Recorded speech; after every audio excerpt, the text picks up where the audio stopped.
Um, Welcome, everyone. Thanks for having me. I'll have a presentation ready that is short and sweet. I have to admit, I tend to speak fast. You have the chance to ask questions at the end, though, so I'm looking forward to hopefully somewhat of a discussion. For the structure, you have to know that I'll go through some of the basics or fundamental shifts that enable different technologies like IoT and blockchain to work together, and hope to be able to talk a bit more in detail on a few projects that we at Next Big Thing have worked on in those areas. For some, this slide might be a basic slide if you've lived in Germany in the past 10 years and actually looked at the tech industry. But I cannot stress enough how important these fundamental shifts of technology and technological influences are on industrial verticals. So if you look at the historical shifts that we now build upon, you can trace it back to the first industrial revolution all the way to the fourth, the first being steam power, for example. And the latest move after digitization of data is actually in the connecting the digital and the physical.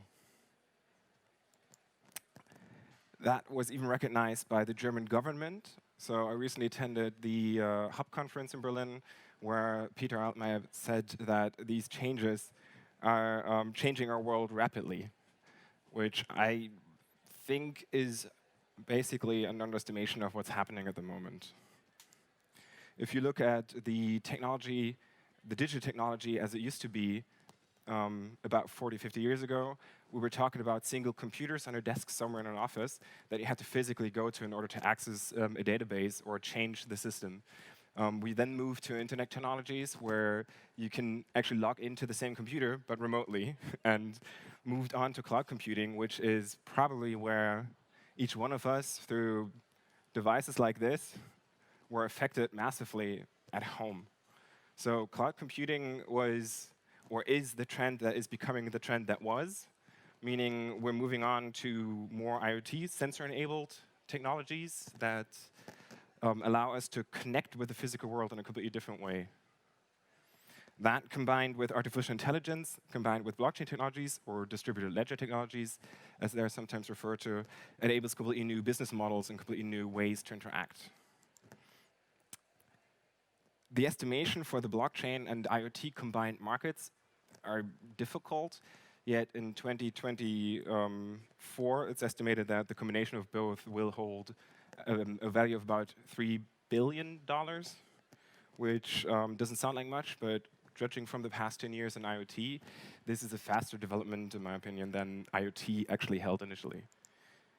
The important aspect about these technologies is that the combination of blockchain and IoT builds trust, reduces the transaction cost, and actually speeds transactions up.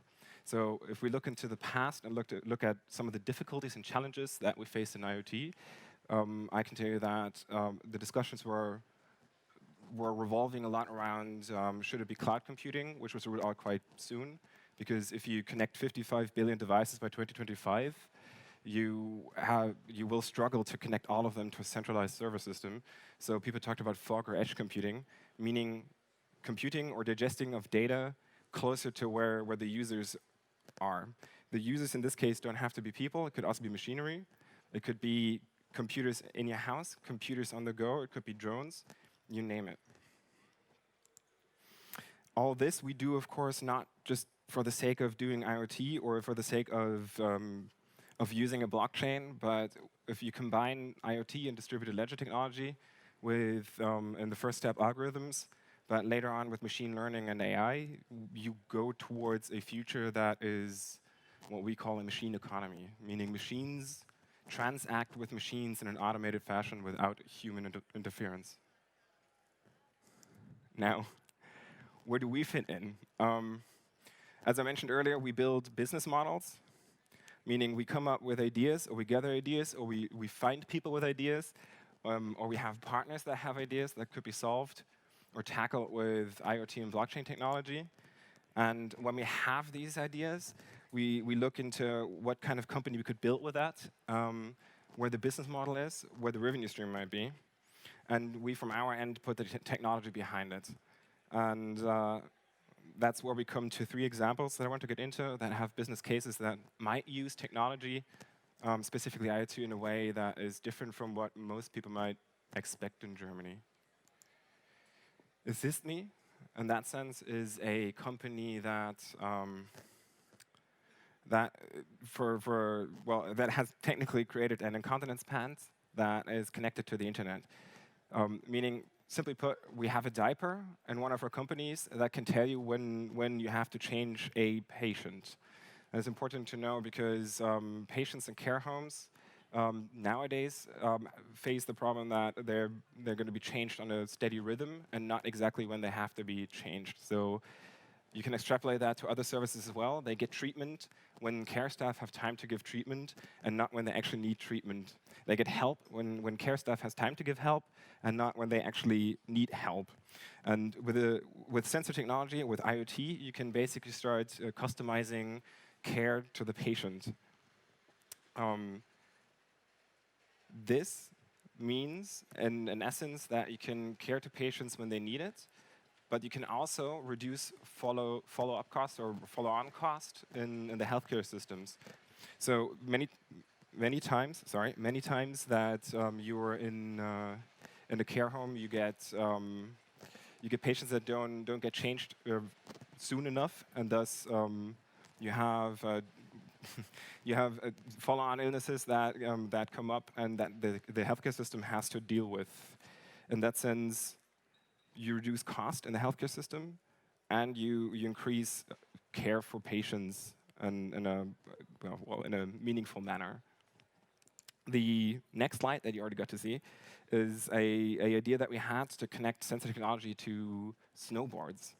So we held a hackathon not too long ago, I think it was in April, where we mounted a few sensor kits on top of snowboards in order to measure how people go down the slopes. And we could reward them on a blockchain automatically, so they could go on and buy their coffee, in the apres-ski party, or an alcoholic beverage if you would like to.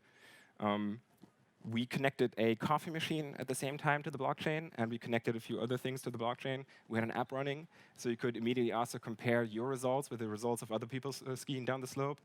And we did all this basically just to prove the point that we could create a ecosystem around a more entertaining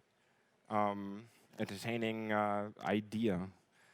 The business model behind it would be more targeted to B2B2C, meaning it's a very indirect or remote approach, but in essence, it already worked, and we'd just be looking for the right partners to get this off the ground. You can take these insights, transfer them to other areas. I mean, once you've got a snowboard connected, you can also connect other items. The third example is a logistics example. So Evertrace is a company that we founded that works on the supply chain and logistics management. And they basically work in the triangle of freight forwarders, cargo owners, and service providers. And they make the supply chain more transparent. Meaning, you take, for example, sensor kit, put it into a non-discrete containers or non-discrete goods on ships, and you can tell whether goods like coffee or like chocolate were transported the right way.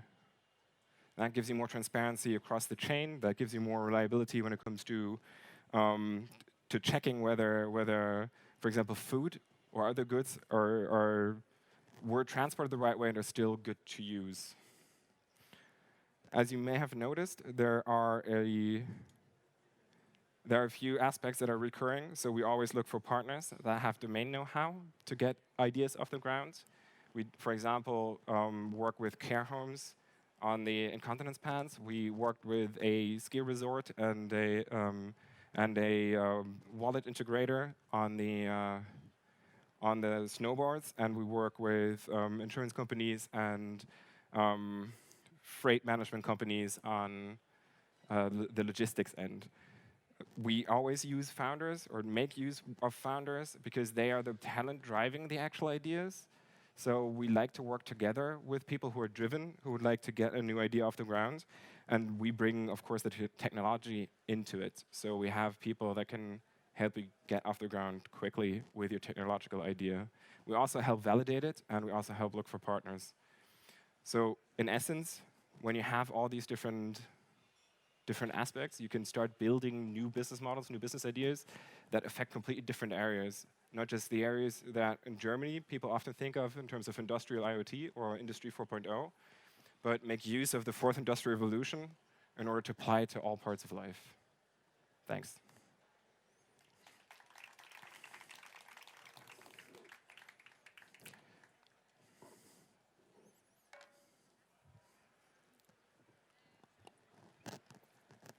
Thank you so much. So what about you guys? Are we having any questions? I'm still here. Well, I get some. Just to start, like right from the beginning, where did you work before joining NBT? Directly before joining MBT, I worked for industrial Internet of Things company Relayer that was sold for 300 million US dollars to Munich Re. Right. And then, why did you leave? I realized that there's more to do than just an industrial Internet of Things platform. And I kept wondering on all the different projects that I worked on with corporates, whether that's it.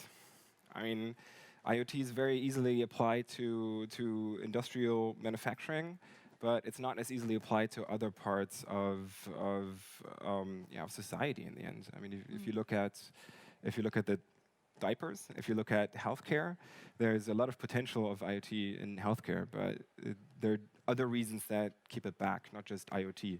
That said, I also have come to realize that many people do not understand IoT well enough. And how did you actually get in touch with blockchain and IoT? That happened in the past 2.5 years. So working for NBT, I was asked at some point to dig deeper into blockchain. I mean, it was literally what I described earlier, that in the past we always thought about IoT and how to process data in a way that you have to have gateways or network devices that then process data. And blockchain basically is trying to do something similar, but at the same time also can do it a lot more simply and a lot more trustworthy. I see. Falco, thank you so much. Thanks for having me. Of course.